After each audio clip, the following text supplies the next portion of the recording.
Carbon बोश south African allrounder, जिसको पहले पेशावर ज़ल्मी ने पीएसएल में सिलेक्ट किया, फिर बाद में उनको मुंबई इंडियन ने सिलेक्ट कर लिया, क्योंकि वो साउथ अफ्रीका लीग में भी जो साउथ मुंबई इंडियन की टीम है उसी की जानिब से खेलते हैं। फिर इस साल वो चैंपियन टीम भी थी, उस टीम का वो हिस्सा थे। 10-11 उन्होंने विकेट्स भी ली थी। वो पहले तो ड्राफ्ट में पिक नहीं थे हुए आईपीएल के उसमें मेगा ऑक्शन में, फिर उसके बाद पीएसएल में वो सिलेक्ट हुए। लेकिन बाद में जब मुंबई इंडियन ने उनको पिक किया तो फिर पीसीबी को ये बात अच्छी नहीं लगी, तो उन्होंने उसको एक मुस्लिम लीग लिए एक नोटिस भेजा। तो उस नोटिस में उन्होंने यही लिखा होगा कि भैया आप क्यों नहीं है, क्या वजह, कि आप मतलब कि एक इंसल्ट ही कर रहे हैं हमारी लीग की। लास्ट टाइम पे आपने पुल आउट कर लिया, लास्ट टाइम पर और आप गए भी, आप उसमें आईपीएल में आपने यहाँ पे साइन किया, वहाँ पे आप मतलब फर्स्ट वॉइस भी नहीं थे उनकी। तो इसका जवाब दे दिया अब कार्बन बोच ने, और वही जवाब दिया जो हम काफ़ी अरसे से बात करते आ रहे हैं अपने इसी चैनल पे, कि भाई जो बाकी प्लेयर्स हैं उनको वो अपना कैरियर देखते हैं। उसने भी यही बात की कि मैं अपना फ्यूचर कैरियर देख रहा हूँ, कि मुंबई इंडियन की उसने कोई एक टीम नहीं है, वो अफ्रीका लीग में भी है, वो यूएई की लीग में भी है, आईएलटी जो लीग होती है, फिर उसके बाद वो अमेरिका वाली लीग में भी है। उसने कहा भाई वो ऑल ओवर द वर्ल्ड उनकी टीम है, मेरे लिए अपॉर्चुनिटी ज़्यादा है मुंबई इंडियन की जान से खेलने की। फिर उसने कहा मेरे लिए जो पैसे की अपॉर्चुनिटीज़ है वो भी ज़्यादा है, तो इस वजह से मैं इसको छोड़ के वहाँ जा रहा हूँ। कि ये वजह नहीं है कि मैं कोई पीएसएल को डिसग्रेस कर रहा हूँ या कोई इंसल्ट कर रहा हूँ आपकी, कि मेरे लिए अपॉर्चुनिटी ज़्यादा उसकी मुंबई इंडियन की जाने से खेलने की। तो यही बात हम करते हुए आ रहे हैं पिछले 1 साल से, कि जो पीएसएल के अंदर है इनकी टीम बाहर बहुत कम है। ये जैसे कि एक दो जो आपके टीम के साथ मेंटोर्स वगैरह ये अक्सर बाहर कोचिंग वगैरह करते हैं, तो इन्हीं की वजह से चांद एक प्लेयर जो आ जाते हैं, जैसे नबील हाशमी कोटा ग्लैडिएटर के, रेहानुल हक हैं, ये कनाडा लीग में जाते हैं। फिर एक दो आपकी और कोचिंग हैं जैसे मुश्ताक अहमद या माइक हैसन एंडी फ्लावर थे पहले, तो इनकी वजह से चांद एक प्लेयर आ जाते हैं। तो लेकिन जैसे आप देखें उसमें आईपीएल की जितनी भी टीम्स है ना, उनकी बाहर आप देखें फ्रेंचाइजीज में उनकी कितनी ज़्यादा मतलब टीम्स बन चुकी हैं। अफ्रीका लीग देख लें, आईएलटी देख लें, वेस्ट इंडीज लीग देख लें, और तो अब 100 लीग में भी उन्होंने मतलब हाफ उस पर टीम्स खरीद ली हैं। जो सनराइजर्स वाले हैं उन्होंने तो पूरी टीम ही खरीद ली है ना 100 लीग में, तो वहाँ भी एक भी पाकिस्तानी सिलेक्ट नहीं हुआ। तो जो बाकी प्लेयर्स हैं वो अपना फ्यूचर देखते हैं, कि जो एक लीग के प्लेयर होते हैं अगर वो आईपीएल में नहीं सिलेक्ट करेंगे वो आपको अफ्रीका लीग में सिलेक्ट कर लेंगे, अगर वहाँ नहीं करेंगे तो वो आपको किसी और कनाडा लीग या किसी और में सिलेक्ट कर लेंगे, वेस्ट इंडीज़ वाली लीग में सिलेक्ट कर लेंगे। तो ऐसे ही ये सिलसिला चलता रहता है। जैसे नबील हाशिम बता रहे थे जो कोटा ग्लैडिएटर के वो हैं जीएम है, कि उन्होंने कहा कि क्वेश्चन मेंडल्स जो है वो हमारी टीम से खेलते रहे हैं एलपीएल में, फिर उसी उनके साथ हमारी बातचीत होती रही, फिर वो यहाँ अब आएंगे खेलने के लिए कोटा ग्लैडिएटर की जाने से। तो इनके आपस में भाई राब्ते होते हैं, तो अगर कोई प्लेयर इंजर्ड होता है फिर ये अपने ही प्लेयर को बुलाते हैं। तो इसमें कार्बन बोश की तो इसमें मेरे ख्याल में कोई गलती नहीं है, या उसके ऊपर जो पीसीबी कह रही थी हमारी को इंसल्ट करके चला गया फलां कर दिया, तो भाई ठीक है, उसने अपना फ्यूचर देखा है, उसको पता था मुंबई इंडियन की चांस से अपॉर्चुनिटी ज़्यादा, और जैसा वो ऑलराउंडर है आप उसकी 2-4 इनिंग उठा के देख रहे हैं रिसेंट टाइम्स में जो उसने पाकिस्तान के अगेंस्ट खेली हैं, तो उससे जाहिर यही हो रहा है कि वो एक अच्छा ऑलराउंडर बन जाएगा फ्यूचर में। तो उसकी पेस भी 140 प्लस की है, तो उसको पता चल रहा था कि एक अच्छी अपॉर्चुनिटी है कि मुंबई इंडियन मुझे फिर सिलेक्ट भी करेगी, और उसको टीम के अंदर भी अपॉर्चुनिटी नजर आ रही थी। जो मुंबई इंडियन की पहली प्लेइंग 11 है उसमें भी न्यूज़ आ रही है कि हार्दिक पांड्या अनफिट हैं, कि सूर्य कुमार यादव कैप्टन होंगे। तो कार्बन बोश जाहिर सी बात है अगर हार्दिक पांड्या अनफिट है तो फिर कार्बन बोश ही खेलते हुए नजर आएंगे। हार्दिक पांड्या अनफिट नहीं अली भाई, उनपे जो है ना वो पिछला जो लीग स्टेज में से बाहर हो गई थी मुंबई इंडियन, वो उन्होंने बहुत ज्यादा स्लो ओवर रेट की वजह से उन्हें एक मैच का बैन लगा, इस वजह से वो बाहर हो गए हैं। और जसप्रीत बुमराह जो है वो भी अवेलेबल नहीं है कुछ पहले फ्यू मैचेस में। लेकिन जो हार्दिक कार्बन बोश तो फिर खेलेंगे, देखें क्लियर उनको अपॉर्चुनिटी नजर आ रही है, अपॉर्चुनिटी मिल रही है वहां पे। जो इनका पेस जो है, अगर हम स्क्वाड की बात करें, जो पेस इनकी बैटरी है उसमें इनके पास जो है वो ट्रेंट बोल्ट है जो इनके जाने से पहले भी ऑलरेडी भी खेल चुके हैं। उसके बाद इनके पास चाहर हैं, और उसके बाद रीस टोपले हैं। तो ये इनके पास वहां पे पेस बैटरी ऑलरेडी एक अच्छी मौजूद है।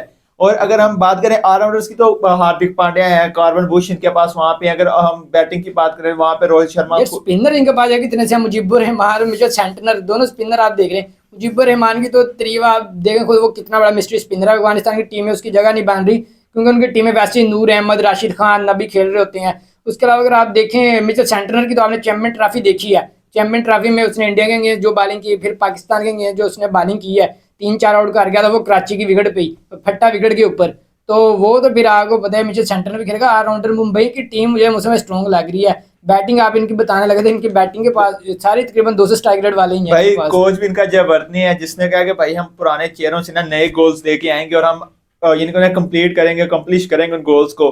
तो इस वक्त अगर हम मुंबई की टीम देखें तो वो एक कंप्लीट पैकेज के तौर पे नजर आ रही है। और फिर अगर हम इनकी ओवरऑल स्ट्रेंथ देखें स्क्वाड की, तो भाई उसमें भी बहुत अच्छा है। अगर बेंच स्ट्रेंथ भी देख लें वो भी बेहतरीन है इस वक्त यानी कि ओवरऑल मुंबई इंडियंस की, यार तिलक क्योंकि वर्मा, हार्दिक सूर्य पांड्या, कुमार यादव इनके पास अगर है आप दो दूसरे देखें के स्ट्राइकर्स हार्दिक पांड्या खेलने वाले। पिछले साल पूरे क्राउड ने इन्हें बो किया था हार्दिक बिल्कुल। पांड्या को, लेकिन इस दफा जब ये ग्राउंड में उतरेंगे हार्दिक पांड्या तो वही क्राउड इनके लिए तालियां मारेगा, क्योंकि ये चैंपियन ट्रॉफी के विनिंग स्क्वाड में भी थे और इनके परफॉर्मेंसेस भी अब काफी ज्यादा बेहतर हो गई हैं उस हिसाब से। लास्ट ईयर एक वो रोहित शर्मा वाली एक कंट्रोवर्सी भी चल गई थी कि उनको बिल्कुल बाउंड्री पे भेजा था फील्डिंग पे, लेकिन इस दफा ऐसी हरकत ना करना, क्योंकि इस दफा भाई वो 2 दफा का चैंपियन बन चुका है, 24 का उसने वर्ल्ड कप भी जीत लिया, T20 का चैंपियन ट्रॉफी भी जीत के आ रहा है। इतनी इतनी रिस्पेक्ट तो अब बनती है रोहित शर्मा की टीम में। भाई बिल्कुल, सूर्या कुमार यादव जो है रोहित शर्मा के होते हुए कैप्टन बन रहे हैं, मतलब मुंबई जो है उसके प्लान्स क्लियर हैं कि हार्दिक पांड्या के बाद उनके पास जो वाइस की कमांड है वो सूर्या कुमार यादव को ही रोहित मिला। शर्मा ने क्योंकि इंटरनेशनल की जो कैप्टनसी छोड़ दी है, तो फिर इस वजह से उन्होंने वाइज डिसीजन लिया, क्योंकि इंटरनेशनल में भी अब कैप्टनसी सूर्य कुमार यादव ही कर रहा है, तो एक अच्छा डिसीजन है मुंबई इंडियन का। यही बात है लिमजा, और सुनने में आ रहा है कि आपने तो अभी सिर्फ कार्बन बुश की बात की है, कुछ और बड़े नाम जो है वो पीएसएल छोड़ने को तैयार बैठे हैं।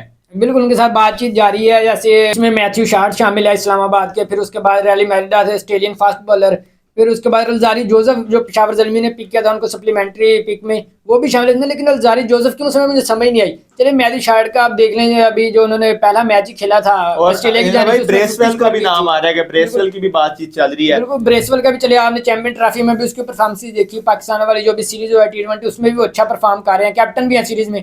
लेकिन अल्जारी जोसेफ की मुझे समय है उसके साथ कौन सी टीम में कॉन्टैक्ट में है जी हम उसको पिक करेंगे। लास्ट ईयर आरसीबी ने पिक किया था 11-12 करोड़ में, और 11-12 से उसकी कान भी नीचे नहीं थी आ रही अल्जारी जोसेफ की। उसका सिर्फ वो एक स्पेल जो उसने मुंबई की जाने से किया था, 5-6 खिलाड़ियों को आउट कर दिया था 5-6 रन दे के, जो उसने सोहेल तनवीर का रिकॉर्ड तोड़ा था।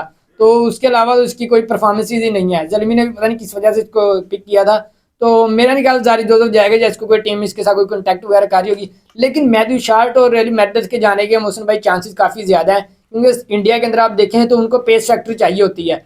तो रैली मैरिडस आप उसकी रिसेंट बॉलिंग देखें, BBL में 150-155 से वो करवाते रहे हैं, तो मेरे ख्याल में ये शायद ये इनका चांस बन जाए, अगर इनके साथ डील हो जाती है किसी टीम की तो शायद ये चले जाएं। भाई लियामजा भाई वो तो बात होगी, लेकिन यहाँ पे अभी लेटेस्ट न्यूज आई है कि गिल ने जो है ना अपनी कैप्टनसी पे कहा है कि यहाँ पे बहुत ज्यादा फैक्टर्स हैं जिन पे मुझे काम करने की जरूरत है, कि हमें अब जो पहला पावर प्ले है उसे मैक्सिमाइज करना है ज्यादा से ज्यादा। इस आईपीएल में गुजरात टाइटंस के वो कैप्टन है, और अगर हम आपको बताएं कि पिछले साल सिर्फ एक प्लेयर का जो स्ट्राइक रेट है वो उनसे जरा कम था, लेकिन इनका जो है वो काम दूसरे नंबर पे काम था, स्ट्राइक रेट 150 रन जिन बैटर्स ने किया पावर प्ले के अंदर।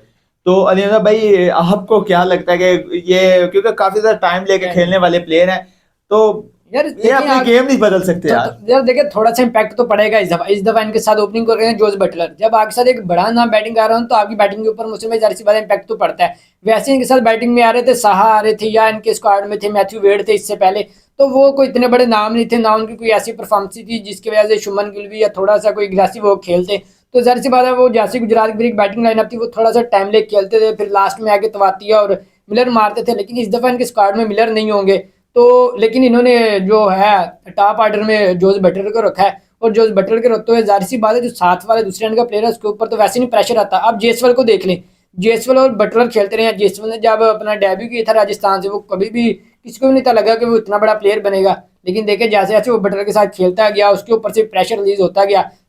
उसके बाद फिर आप अभिषेक शर्मा को देखें ट्रेविस हेड के साथ, उसका आप इंटरव्यू सुन ले, वो कहता है कि मैं तो उसकी वजह से ज़्यादा फील फ्री करता हूँ कि वो जैसे खेल रहा होता है फिर मेरे ऊपर कोई प्रेशर ही नहीं होता। तो इस दफ़ा बेशक गिल भी अब नंबर 1 ओडीआई बैटर है, लेकिन अगर आप जो बटलर के रिकॉर्ड्स देखें तो वो तो फिर मैं कहता हूँ इस वक्त वर्ल्ड नंबर 1 मुझे लगता है T20 क्रिकेट में जोस बटलर है। रिसेंटली परफॉर्मेंस कुछ अच्छी नहीं रही, शॉर्ट वैरायटी ऑफ शॉट्स भी बहुत ज्यादा उनके पास, तो जोस बटलर की वजह से इसके ऊपर मेरे ख्याल प्रेशर कम होगा, और ये मतलब मुझे लग रहा है इस दफ़ा ये तेज ही खेलेगा शुरू में, मतलब अग्रेसिव मूड में ये खेलेगा, जैसे ये कह रहे हैं कि हम पावर प्ले का इस्तेमाल करेंगे। और अब मॉडर्न डे क्रिकेट कहती भी यही है कि आप पावर प्ले विन कर लें, आप 50% मैच आप वहीं विन कर जाते हैं, जैसे आप मॉडर्न डे क्रिकेट चल रही है पावर प्ले के ऊपर ही आपका मैच चल रहा है। अली हमजा भाई आईपीएल तो फिर शुरू हो रहा है 22 तारीख से, और अगर हम बात करें आपकी फेवरेट टीम कौन सी, अली भाई हम आपसे गेस्ट लगवा लें, आपकी फेवरेट टीम कौन सी और आपको कौन से लगते हैं कौन सी टीम जीतेगी इस दफा? यार मेरी फेवरेट टीम तो आईपीएल में स्टार से वजह KKR होती है, लेकिन इस दफ़ा जो मेरी फेवरेट जिसके अंदर मैं कह रहा हूँ जो टीम इस दफ़ा जीत जाए वो है राजस्थान रॉयल्स।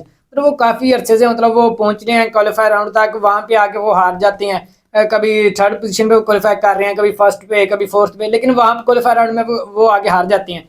तो इस दफा मेरी यही मैं कह रहा हूँ यार चले ये जीत जाएंगे, काफी स्ट्रगल है इनकी पिछले 4-5 साल से, जो इनकी स्ट्रगल है कम से कम वो तो इनको मतलब उसका इनको उसके फल तो मिल जाए फल मिल जाए, कि बिल्कुल। मतलब ये फाइनल जीत जाए इस दफा राजस्थान रॉयल्स। चले, आपने भी मैं कमेंट्स में लाजमी बताना है आप किस टीम को आईपीएल में सपोर्ट कर रहे हैं। उसके साथ अपना ढेरों ख्याल रखिए।